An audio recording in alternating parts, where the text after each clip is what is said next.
the moment Ruto can withdraw security, for instance, or threaten to withdraw security from a chief justice, put NIS through Nurdin Haji to infiltrate and take over the secretariat.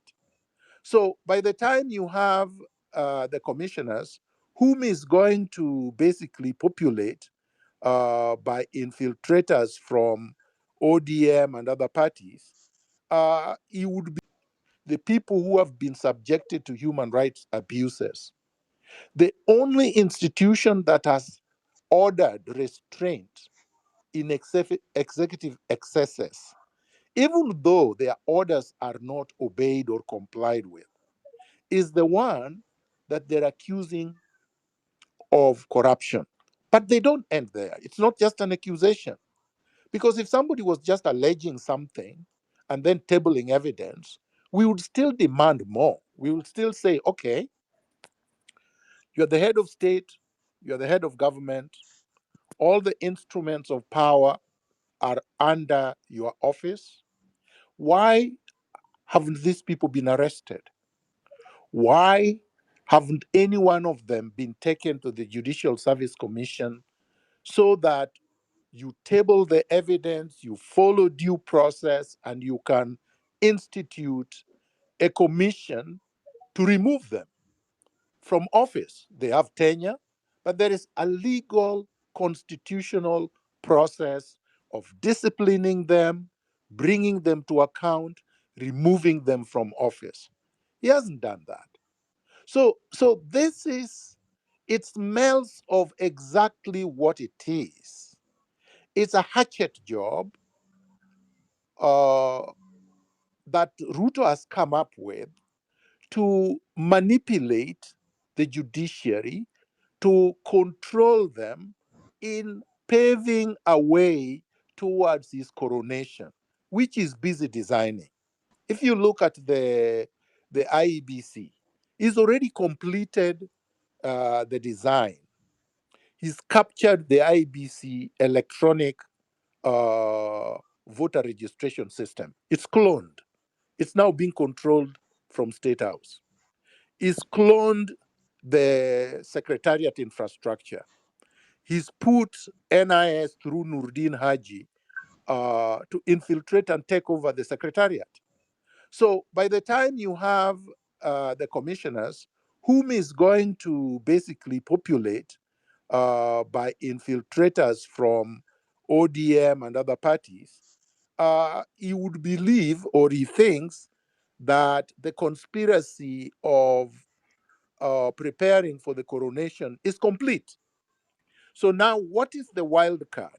The wild card would be the judiciary, who will then, whom he thinks, if he messes up the election the way that he plans to do, can bring accountability to the violations, like Maraga did in 2017. That is his thinking. So the alleged withdrawal, which I think was true, the withdrawal of security and bodyguards from the Chief Justice, was not just an affront on the Constitution and the rule of law. It was a threat to Kenya's democratic practice. And it was a warning shot to the country, not just to the judiciary, that Ruto will stop at nothing to try to cling to power. To me, that is the most important warning. He's telling us, I can do anything to cling to power, and there is nothing you can do. And I think this is where, for me, the challenge is important, because he was put there by the people. A lot of people are saying it was a mistake. It wasn't. Because what was the option? You see, it wasn't a mistake if you are only left with two options: Uhuru continuing to rule through Raila, or Ruto coming in. So if you put Ruto, a weakened Ruto, it's easy to take him out than to let an entrenched president who has been there for 10 years to continue. So for me, Kenyans showed Ruto that we can give it to you and take it away. So Ruto is extremely weak, and you've seen he's very vulnerable. And the more he exposes his vulnerability, the better for us. That's why I said it's a sad moment, but it's also a glorious moment. Because the more desperate Ruto exhibits, the more desperation he exhibits, the more Kenyans are seeing that really the power is in their hands. If you see a cabinet secretary like C.S. Muturi stand up and criticize the president, and the president cannot actually fire him, the president essentially says, resign, please, I beg you, resign. Because he does not want to fire him in fear that when he does, Muturi becomes a hero. So that's really what it is. That's why they did not invite him to the cabinet meeting in Kakamega. A lot of people are saying, oh, you don't have to be invited. No, you do. I've worked in government and I know if you go there and you've not been invited, chances are that they can actually organize goons to frogmarch you from the meeting. It's very possible that you can actually be locked out of of the state lodge.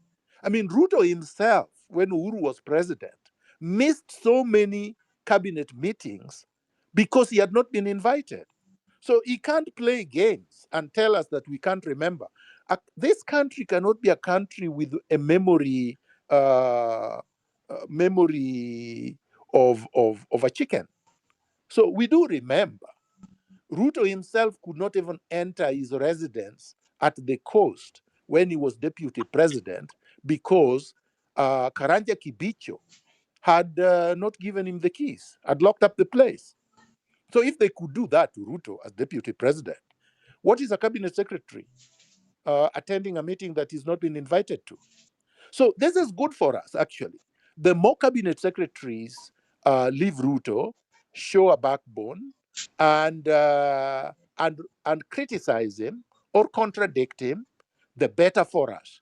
We want this government, the regime, to disintegrate, to implode from within as the citizens come for it from outside.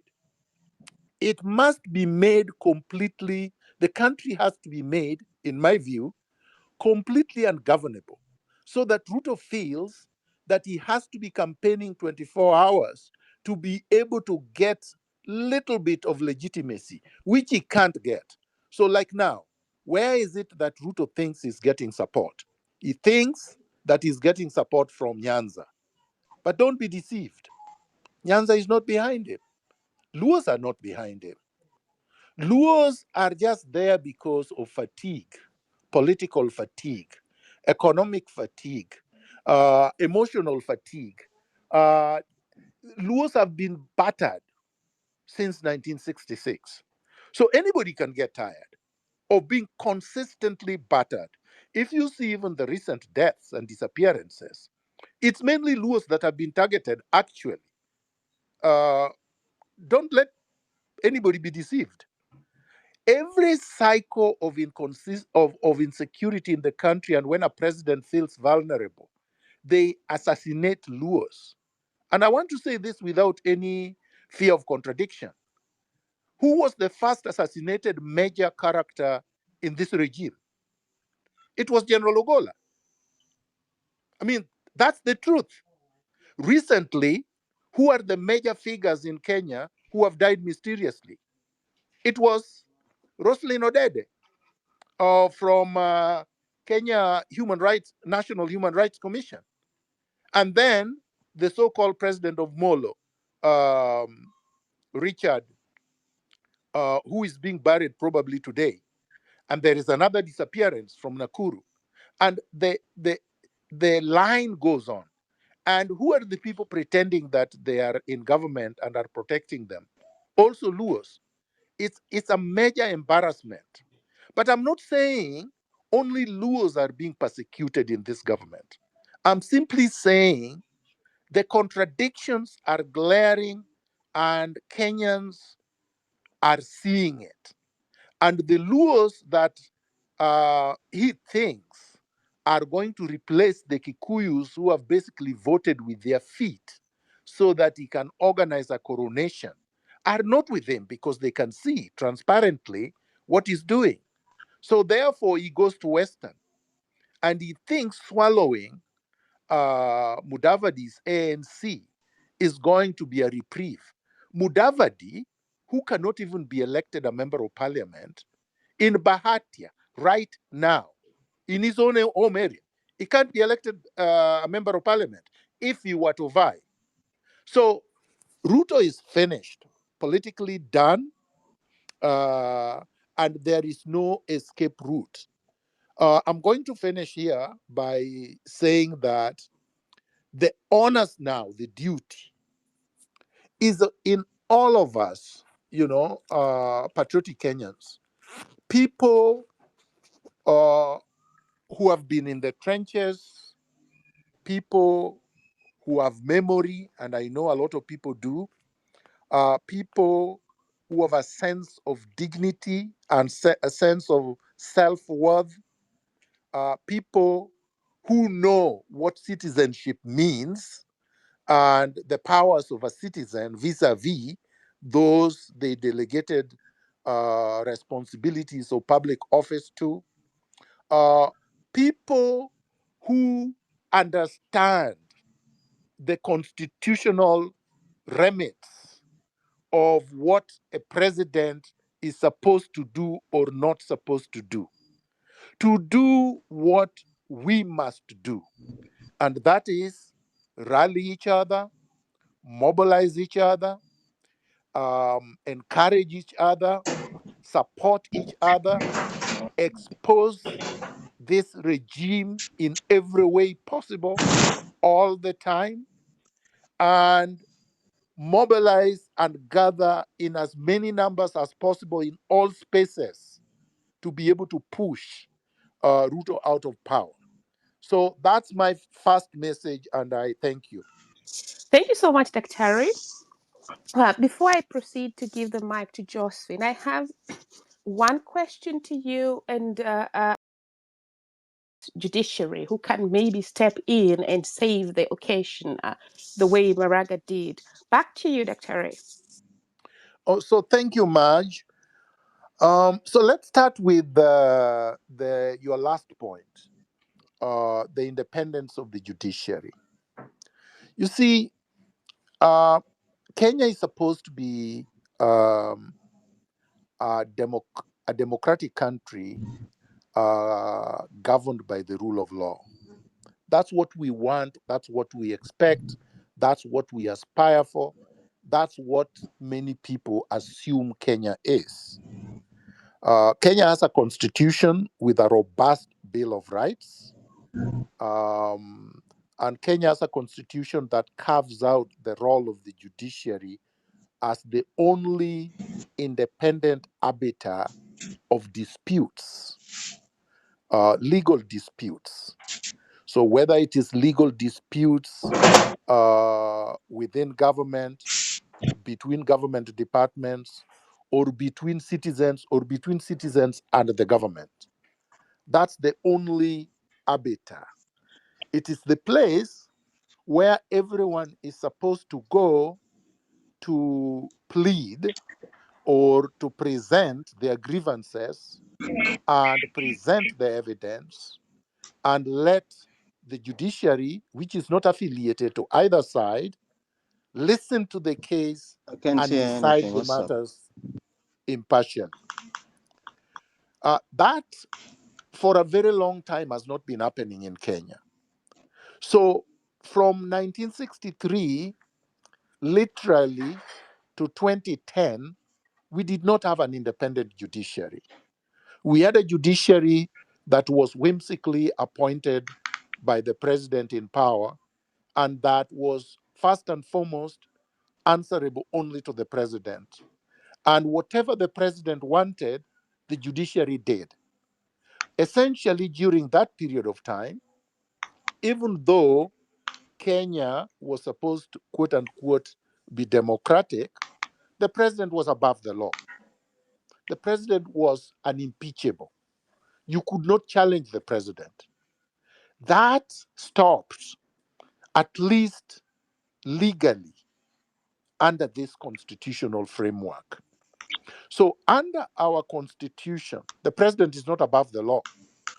The mere fact that charges, criminal and civil, cannot be brought against the president in his name does not confer on the president supremacy over the constitution.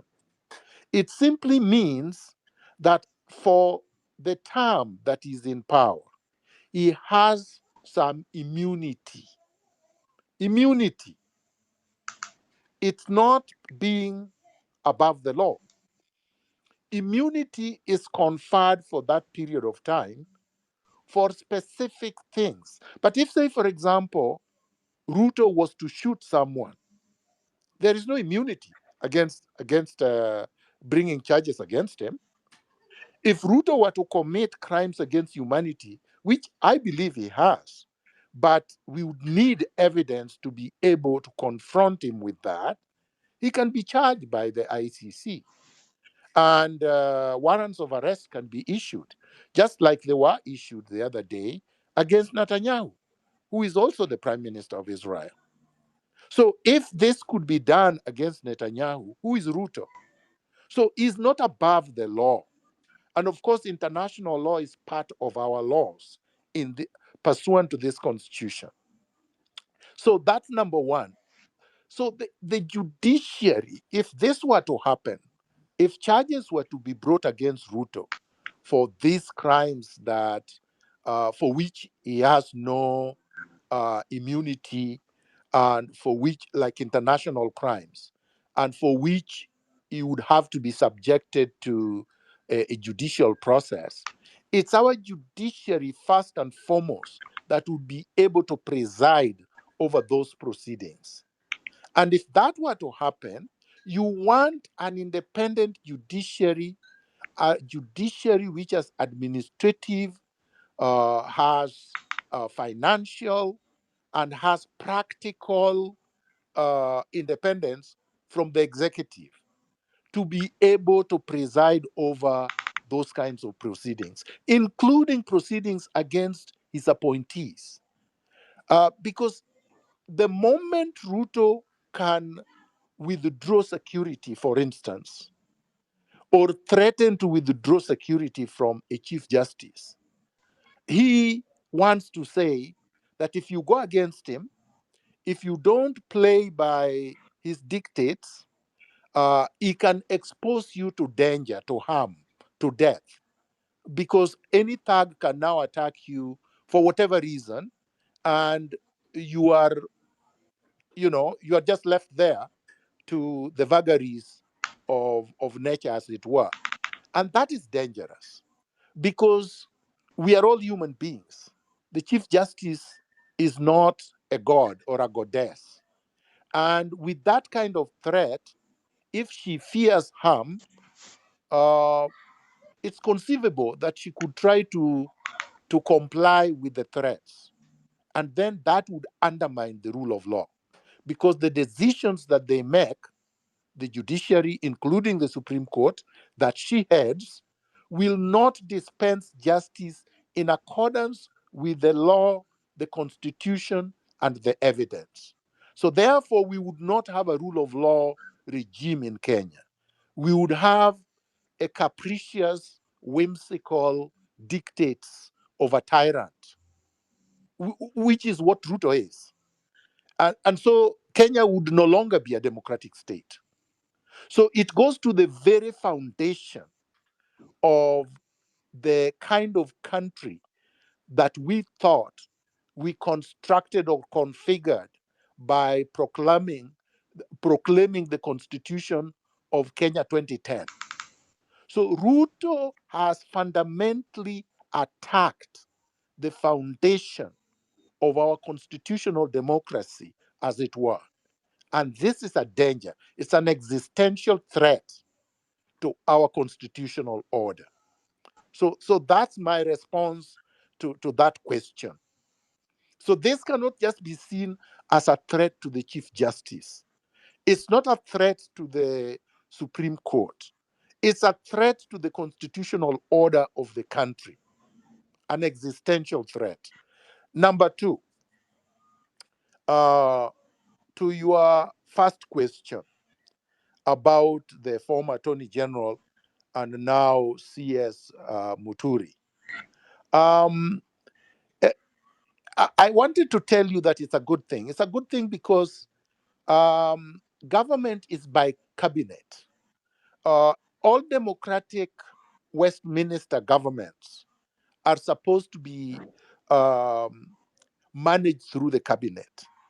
The cabinet presides over, um, meetings. Cabinet memos come over all manner of things, legislation, policy, all manner of issues that relate to how a party that has been elected into power is going to manage public affairs for the next 5 years.